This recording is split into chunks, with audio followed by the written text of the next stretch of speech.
Salut à tous. Alors au printemps, avec le changement de saison et encore pire avec le changement d'horaire, on peut avoir un petit coup de fatigue et à ce moment-là, moi je fais des cures, mais très simples parce que je pense que les solutions sont simples. On va souvent chercher du compliqué. D'abord, je fais une cure de sommeil, c'est-à-dire que je me couche avant 22 h et je fais des siestes, et ce pendant une dizaine de jours, et je fais une cure de pissenlit. Il n'y a rien de plus simple que le pissenlit, on en a plein les jardins. Et la nature fait bien les choses parce qu'ils sortent justement au moment où on a le plus besoin d'eux. Bon, si vous n'avez pas de jardin, regardez un petit peu sur les bas-côtés des routes. En ce moment, le pissenlit, il n'y a que ça, quoi, voilà. Donc là, je vais aller faire ma petite cueillette et puis je vais consommer du pissenlit pendant une vingtaine de jours. C'est vraiment un remède ultra hyper connu. Et là je vais partager avec vous quelques petites façons, les façons dont moi je le consomme.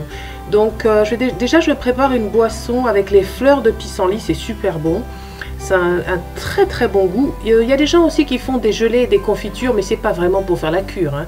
Là donc je vais faire une boisson avec les fleurs de pissenlit que je vais faire macérer pendant 24 heures, voilà, avec du jus de citron, du sucre. Au bout de 24 heures, je vais filtrer donc mon macérat, là, je vais le filtrer et puis je vais le consommer dans la semaine, voilà. J'ai pris à peu près, j'ai même pas compté, mais on doit avoir une quarantaine de fleurs de pissenlit. Ou peut-être plus, hein, j'ai pas vraiment, bon voilà, vous voyez un petit peu la quantité là. Que j'ai mis, le volume, peut-être que ça fait 1,5 litre, quelque chose comme ça. Ensuite, je vais rajouter 3 litres d'eau et puis 500 g de sucre. Donc la boisson que je vais obtenir va être jaune d'or, très jolie, avec un goût vraiment sympathique. Elle va être très sucrée, donc après je vais la consommer en la diluant. Moi j'aime bien la mettre avec des glaçons, un petit peu d'eau, voilà, et la consommer. Je vais avoir à peu près 3 bouteilles de 1,5 litre. Donc j'ai mis plus de 3 litres d'eau, hein, en fait. Non, j'ai dû mettre, oui, environ 3 litres d'eau. C'est pas précis, hein. Le tout, c'est que ça macère bien pour que toutes les principes actifs qui sont dans les pétales et tout aillent dans le liquide, voilà.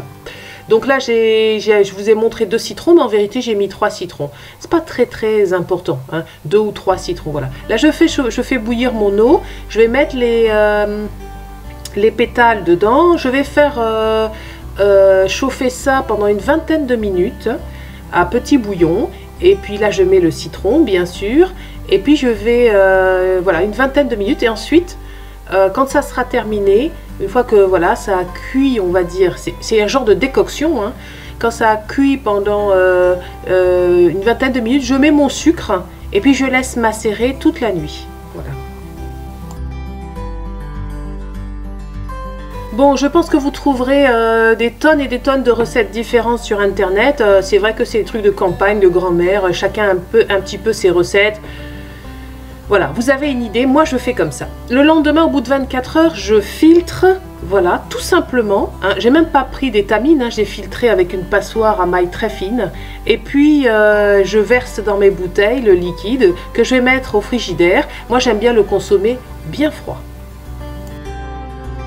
Bon, en fait, j'ai commencé par la recette la plus compliquée, hein.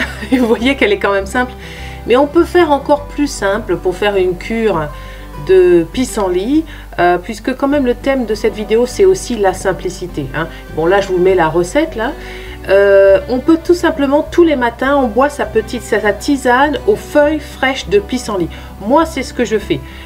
Vous pouvez aussi acheter des feuilles sèches, hein, chez un herboriste ou en pharmacie pour faire votre cure si vous n'avez pas de jardin, voilà. Y a des gens qui préfèrent les feuilles sèches, mais moi je trouve que la nature étant ce qu'elle est, je suis sûre que la feuille fraîche, elle est parfaite, hein. C'est ce que je dis, on va souvent chercher du compliqué.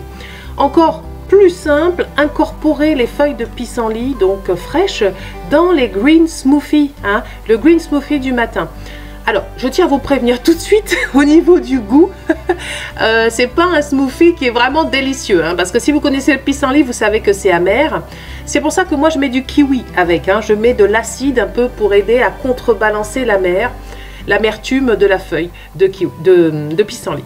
Sachez qu'on ne peut pas consommer la tige de pissenlit, hein. Vous pouvez tout consommer, même la racine qui contient des très bons éléments, mais pas la tige.